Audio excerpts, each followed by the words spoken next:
itong mga susunod na araw. Sigurado, tatalakayin ng House of Representatives yung dalawang impeachment cases na naisampa sa House of Representatives against Vice President Sara. Kanina nang kumakanta si Jenny, ano? Unang kinanta niya is, yung unang kinanta niya? Never Enough ni Lauren Alred, di ba? Galing, no? Galing ng talent talaga ng Pilipino, no? Tapos kinanta niya uli yung song na Agila ng Pilipinas, Inday Sara Duterte. At yung male version ni MP. Tama sinabi ni Atty. Torrio, nakakapanindig balahibo talaga yung kanta na yan. At bago yung kanta, napakinggan ko yung speech ni Dr. Ronald Adamat. May tindig din yung balahibo ko kasi matagal ko ng kaibigan to si Dr. Adamat. Panahon pa ni FBR, nung siyang presidente. At congressman noon si Dr. Adamat. Magkasama kami sa kongreso. Congressman siya, ako naman ay nandoon sa Congressional Planning and Budget Office. Yun ang think tank ng House of Representatives.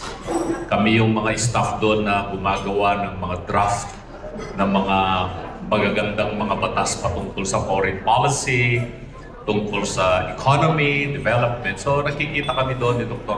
Ronald Adamat.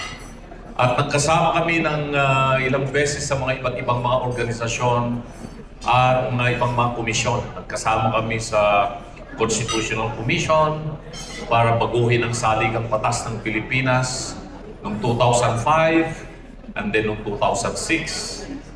At ang problema talaga, sinasabi namin itong Constitution ng Pilipinas, itong 1987 Constitution, kasi itong dokumentong ito ay ginawa ng mga appointed commissioners na hindi naman sila elected delegates noong 1986.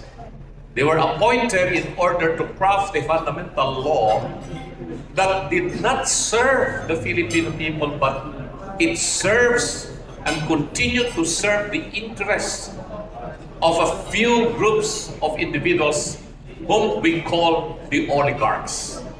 That include, unfortunately, the church, of which I am a member of that faith, and the businessmen who are now running the show in the country, politically, economically, socially. They control the political parties, they control the financial institution, they control the educational institution, they control the economy. And they are the one dictating what's gonna happen to this country, not the Filipino people who are supposed to be the sovereign as mandated by the Constitution, where authority supposedly emanates from them. Kaya kailangan talagang mabago itong sistema ng ating gobyerno. Pero paano babaguhin ito sa isang mapayapang pamamaraan? Kailangan natin ang isang, tulad ng sinabi ni Atty. Torrio, a leader who has a vision for peace, for prosperity, for the development of our country. A leader who has a vision to know the problems as well as the solution of these problems in order to lift up the lives of every Filipino. And there is no other person who can do that. Only Vice President Inday Sara Duterte. We know that she will not be beholden to any oligarch. We know that she is not going to be beholden to any group. She will only be beholden to the Filipino people because she is our Agila ng Pilipinas. Hindi na po Agila ng Mindanao. Si Inday Sara, Agila na siya ng Pilipinas. Pero kikita ko itong mga leaders na nandito. Hindi ko na po kayo papatin sa isa kasi lahat naman po kayo mga leaders. Karamihan po rito ay mga taga Mindanao. Nandito. Pagiting ko na si Councilor Nanday Hira, matagal ko na rin kaibigan to. Dr. Ronald Adamat is from Mindanao. Dr. Richard Mata is from Mindanao. Attorney Bobby Torian from Mindanao. Parang gusto ko na rin yatang maging Mindanawan. Pinipiro ko kanina si Dr. Ronald Adamat. Partner, sabi ko, you know, some were telling that tonight's affair is the establishment of a new Republic of Mindanao. Hindi po yon mangyayari. Kasi, ang gusto natin ay magkaroon ng leader para pamunuan po ang Pilipinas, hindi lamang po ang Mindanao. A while ago, while I was listening to the speech of Dr. Adamat, sabi ko, partner, mag-upo dyan. That was one of the most beautiful, privileged speeches that I've heard. I hope that you're gonna say that also in the Senate. So ibig kong sabihin, dalawa na kami ni Atty. Torian dito, dalawa na kaming abogadong binabanggit yung senador. Alam nga namang nag-iisang doktor lang si Dr. Richard Mata sa Senado. Pwede bang idagdag natin isa uling doktor, Dr. Ronald Adamat? In total, Duterte kami noong 2025 elections. Eh di gawin natin Duterte 12. Dagdag natin yung Adamat at saka Torion, magiging Duterte 12. Di ba?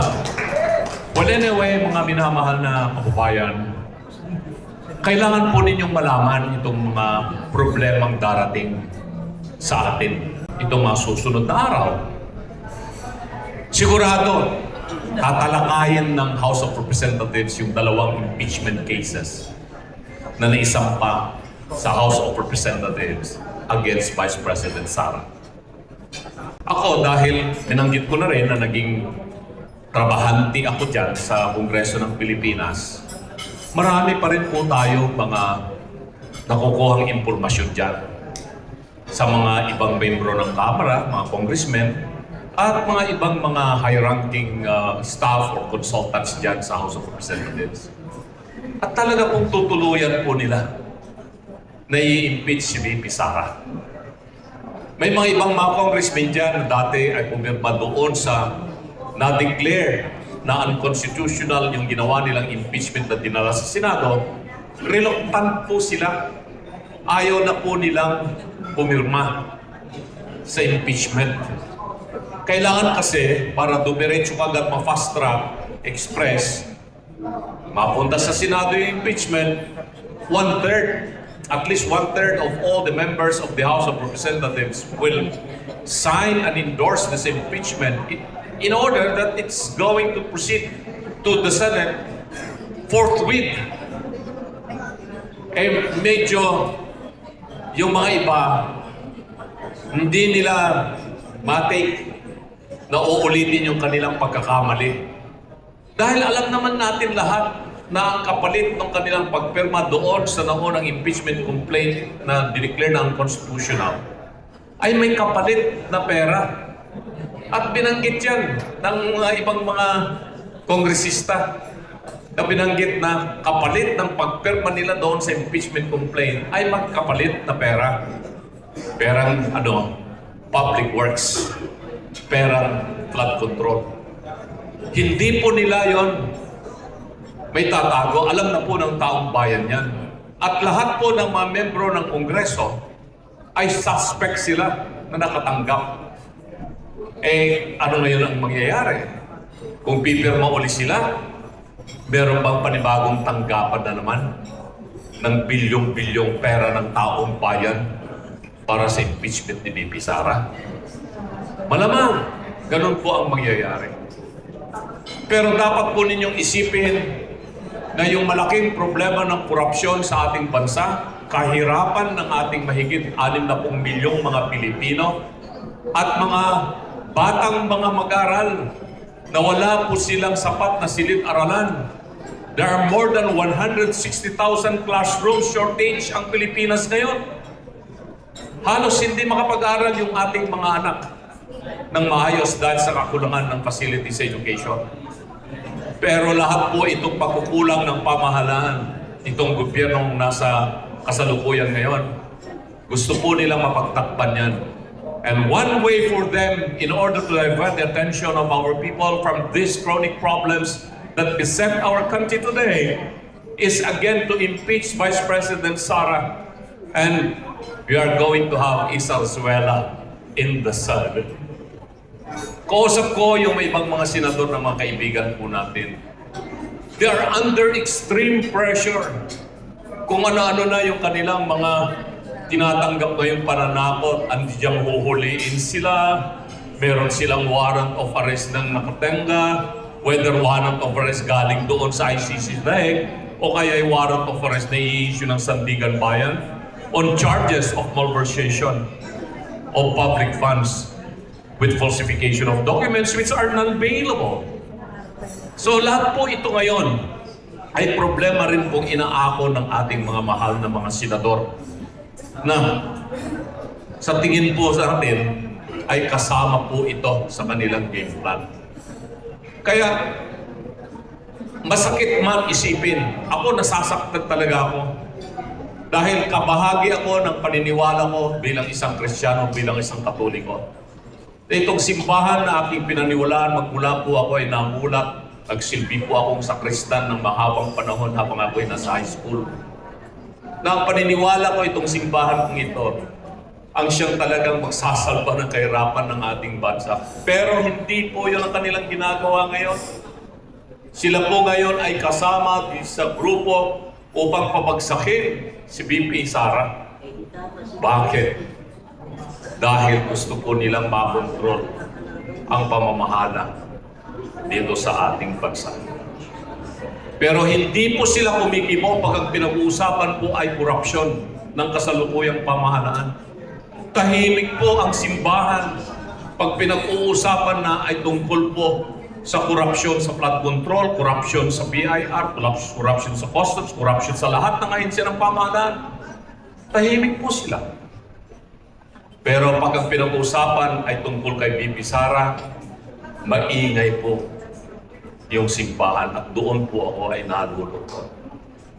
Ang ibig pong sabihin po nito, ang simbahan na akin pong pinaniniwalaan, kabahagi pala dito sa programa ng kasalukuyang administrasyon upang sa ganun mapagtakpan ang katiwalian na kasalukuyang umiiral, mapagtakpan ang kahirapan ng ating mamamayang Pilipino. Tayong naririto ay ilan lamang pero marami po sa inyo, malakas ang impluensya nyo dahil po sa access ninyo sa social media.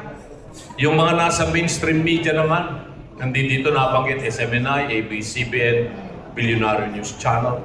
Suruin po ninyo kung ano talaga ang nangyayari. Pumunta po kayo ngayon sa Mindanao, sa Northern Mindanao, Cagayan de Oro, Iligan, Lanao del Norte. Hirap na hirap yung ating mga kababayan doon dahil nasalanta po sila ng napakalakas na pagbaha ng bagyo. Ang kaibigan kong mayor sa Iligan City, si Mayor Xiao. Mayor, pasensya ka na, hindi pa kita natatawagan. Pero sisikap po kami rito sa Luzon. Kahit papaano, sa tulong po ng ating mga kaibigang nasa pribadong sektor. Meron din po kami siguro may ambag po dyan sa inyong pong syudad sa Iligan at dyan po sa probinsya ng Lanao del Norte. Pero ito, ang aatupagin na naman ng ating mga politiko at itong mga oligarko magkukontrol ng ating bansa, impeach VP Sara. Iyan ang kanilang gagawin. Kaya yung pakiusap po namin po sa inyo, huwag muna nating isipin yung 2028. Ang isipin po natin ngayon, paano po natin lalabanan itong hakbang na ito ng rehimen na nakaupo sa kasalukuyan at yung mga kalyado po nila na walang ibang iniisip kung hindi sila ay makabalik sa pwesto o manatili sa pwesto beyond 2028. Sa ngayon, enjoyin natin itong napakagandang awitin na kinumpos ni Dr. Ronald Adamat, Agila ng Pilipinas, Inday Sara Duterte. I-share po natin to sa ating mga followers, sa ating mga kaibigan, Kailangan po nating mag-viral ito. Million of viewers and followers in Facebook, YouTube, TikTok, Instagram, X, kung ano-ano pang social media network. Please, pakiusap. Bigyan po natin ito ng sapat na hangin para makalipad ng tuloy-tuloy. The wind beneath the wings of the eagle is in your hands. So mga minamahal na kababayan, mabuhay po ang agila ng Pilipinas. Inday Sara Duterte. Mabuhay po tayong lahat.